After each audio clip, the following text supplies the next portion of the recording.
자, 안녕하십니까. 안녕하세요. 예. 오늘도 날씨가 아주 덥죠? 네. 학원이 제일 시원한 것 같아요. 학원이. 그렇죠? 집에서 이렇게 에어컨 틀었다가는 쫓겨나죠. 네. 자, 드디어 이제 세법도 이제 문제풀이로 갑니다. 그래서 뭐 자료도 다 봐주셨겠지만, 역시 좀 책이 얇네요. 그렇죠? 하여튼 요것만 좀 잘 또 소화를 하면, 도움이 많이 되지 않을까 싶습니다. 일단 그동안은 우리가 이제 문제는 많이 못 풀고, 뭐 이제 이론 위주로 이제 했습니다. 그렇죠? 이제는 좀 문제를 풀면서 문제 위주로 거꾸로 내용을 좀 정리하는 그런 식으로 하겠습니다. 자, 그러면 요 교재는 뭐 다른 책도 마찬가지지만은 우리 요 세법 교재는 일단은 뭐 미리 예습을 해가지고 오셨죠? 얼굴은 복습인데, 네. 자, 요약이 일단 돼 있어요. 요약이 돼 있고요. 요약. 이론 요약이 돼 있고, 그 다음에가 기출 문제가 돼 있죠. 기출 문제가 돼 있고, 그럼 세 번째 예상 문제가 이렇게 구성이 돼 있습니다.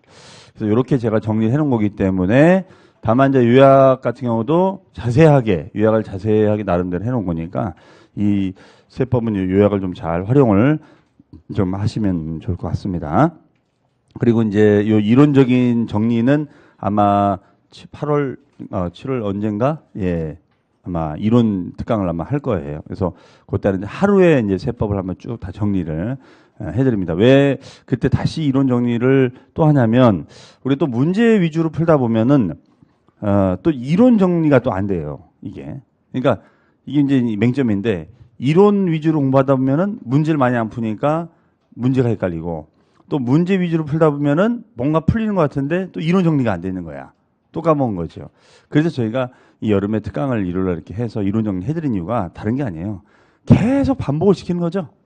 그러니까 우리가 우리 방법은 뭐냐면 반복만이 살 길이야. 그렇죠? 네, 반복만이. 그렇죠? 특히 요즘 같은 때는 어떻습니까? 정말 잘 까먹어. 느끼시죠? 아니요, 공부를 더 하면은 더 잘 기억나야 되는데 어떻게 더 잘 까먹는 것 같아? 너무 많이 집어넣어서 그러나? 그런 것도 있을 수 있어요. 너무 뇌 용량에 비해서 너무 많은 걸 지금 집어넣어서 그래요. 그런 것도 있습니다. 그러니까 방법은 계속 똑같은 걸 반복하는 수밖에 없어요. 그러니까 저희가 뭐 문제 풀면서 또 뭐 이론 특강을 통해서 또 이제 뭐 9월 달에 또 모의고사 계속 반복하는 거죠. 같은 내용을. 그러니까 여러분들이 지금이 좀 제일 힘들 때긴 한데 7월, 8월, 9월 3개월을 잘 보내시면은 그동안 좀 공부가 좀 지지부진했던 분들도 이렇게 올라갈 수가 있어요. 그러니까 어떻게 보면 이때가 제일 사실 중요할 때입니다. 근데 이때가 또 공부는 또 제일 안 돼요. 막 덥고 막 이러니까. 그렇죠? 그러니까 여러분들이 이걸 좀 관리를 좀 잘 하시면 됩니다. 그래서 일단 이렇게 이론 요약이 돼 있고요. 그 다음에 기출문제, 그다음에 예상문제 이렇게 돼 있는데, 일단은 요 기출문제가 내용적으로 제일 중요한 겁니다. 왜? 기출됐던 내용의 문제와 유사한 문제들이 계속 출제를 하고 있기 때문에 요 문제 중에서 기출문제가 제일 분석하는 게 제일 중요해요. 그래서 일단 기출문제를 통해서 내용 분석을 하고 거꾸로 이제 예상문제를 이렇게 다시 반복해서 풀어보는 이런 구도로 되어 있습니다. 그래서 문제풀이의 좋은 점은 유사 문제를 계속 똑같이 푼다는 거죠. 풀고 또 풀고 또 풀고. 그렇죠? 그러니까 여러분들이 한번 대충 예습을 해가지고 오시고 또 저랑 같이 풀어보고 그러면 2번 정도를 보는 거죠. 그렇죠? 네. 그리고 나중에 틀렸던 것들만 체크해 놓으셨다가 요거만 나중에 시간 내서 틀렸던 것만 풀어보시면 되겠죠. 왜? 문제도 까먹죠. 그렇죠? 문제도 까먹어야죠. 그러니까 틀렸던 것만 여기 체크를 하시면 되겠습니다. 그래서 어떤 분이 교수님 다 틀린 사람은 어떡하나요? 다 틀린 사람은 반성을 하고 그 다음에가 어떻게 하나? 다 틀린 사람은 방법이 없네. 그렇죠? 좀 드문드문 틀려야지. 요것만 정리하면 되는데 다 틀려버리면은 뭐 다 정리해야지.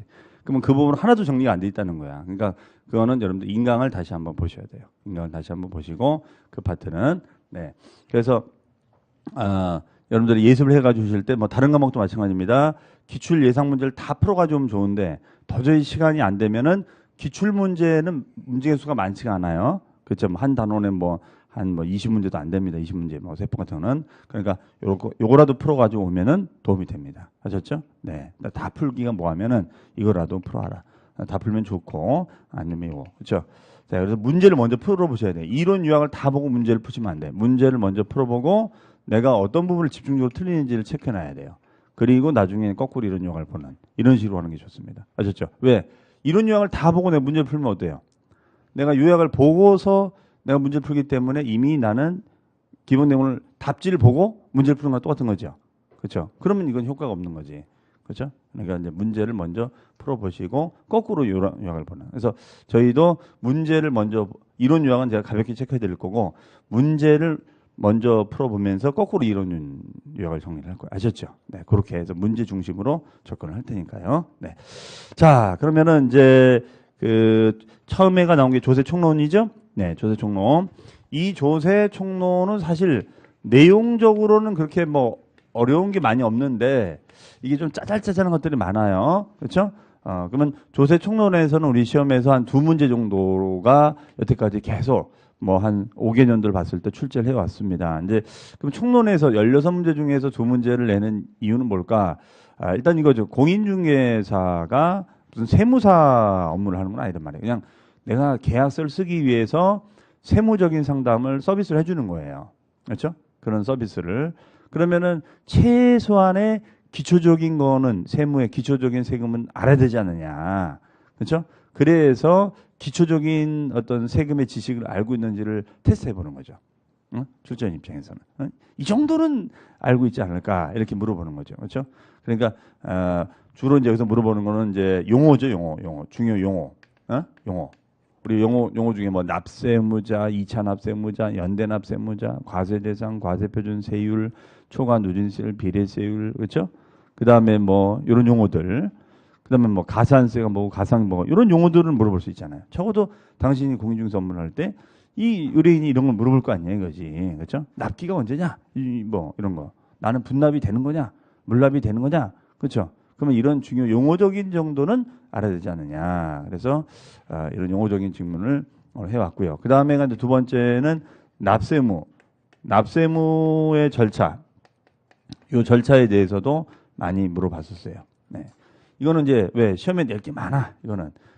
그러면 이 납세무 절차는 뭐 국세든 지방세든 절차 이름이 똑같기 때문에 그렇습니다. 그래서 이거는 3단계로 구성되어 있다고 그랬죠. 납세무가 성립하는 단계가 있었고. 기억나세요? 네. 그 다음에 확정하는 단계가 있었고 소멸하는 단계가 있었다. 그러면 이런 세 가지 단계에서는 어떤 걸 알아야 되느냐? 이런 걸 이제 물어봤었죠. 그럼 성립에서는 이걸 제일 시험에서 많이 물어봤었어. 최근 작년하고 재작년까지만 출제를 안 했고 계속 출제를 했던 파트예요. 그러면 요 성립에서는 도대체 성립 시기가 언제냐? 언제 납세무가 성립하느냐? 납세무가 성립한다는 건 뭐야? 납세무가 발생하느냐? 이걸 이제 물어본다는 거죠. 근데 이것이 세무별로 성립 시기가 좀 달랐었어요. 세무별로 성립 시기가 좀 다르더라. 이거죠. 그 다음에 이제 확정하는 방법은 두 가지. 납세무자 스스로 신고를 통해서 고지를 통해서. 우리 이거 연습 많이 봤죠. 이 세금이 신고냐? 이 세금이 고지냐? 그렇죠? 고지가 날라오는 거냐? 이 정도 물어볼 수 있잖아요. 의뢰인이 물어볼 거 아니에요. 이거 내가 가서 신고해야 되는 겁니까? 지금 36.5도인데 가서 신고해야 되는 겁니까? 아니면은 그냥 가만히 앉아서 집에 에어컨 쐬고 있으면 날라옵니까? 그렇죠? 날라오는 건데 신고라고 얘기하면 난리 나겠죠. 그렇죠? 자, 그러니까 이제 이런 걸 물어볼 수 있는 거죠. 그 다음에 소멸되는 사유. 사유가 5가지가 있다더라. 5가지 소멸 사유가 무엇이 있는지. 그렇죠? 이 내용의 특징. 그 다음에 특히 여기서는 이제 우리가 뭐 배웠던 제척기간이라는 개념과 아니면은 소멸시효라는 개념. 요 개념의 차이점을 이해하고 있는가. 뭐 이런 것들도 자주 물어봤었어요. 그렇죠? 네. 자, 그 다음에가 이제 세 번째가 이제 우리가 뭐냐면 우리가 이제 우리 중개업법상 우리 중개사는 경매 대리를 할 수 있죠? 그러면 경매 집행이 들어갔을 때 중요한 게 이제 권리 분석이잖아요. 그때 권리 분석했을 때 채권 순위가 어떻게 되느냐, 선순위가 어떻게 되느냐, 이게 중요하잖아요. 그죠? 그러면 그 채권의 선순위 문제를 다툼을 한다고 했을 때 만약에 조세 채권하고 피담보 채권과의 관계가 되면 이때는 어떻게 순위를 따질 것인가. 그러니까 무조건 조세 채권이 이기는 거냐. 그건 아니라고 했죠. 우리가 상황에 따라 이길 수도 있고 질 수도 있다. 그렇죠. 하지만 무조건 조세 채권이 이기는 것이 있다더라. 그게 바로 뭐야? 당해세. 당해세 기억하시죠? 당해세가 뭐죠? 성이 당시고 이름이 해세입니까? 그런 세금도 있나요? 네. 그런 건 없습니다. 그렇죠? 당해 재산 가액을 기준으로 부과하는 조세. 이게 바로 당해세였었죠. 그렇죠? 그래서 요 당해세 개념을 알고 있는가? 이것도 한번 물어보기 있었고요.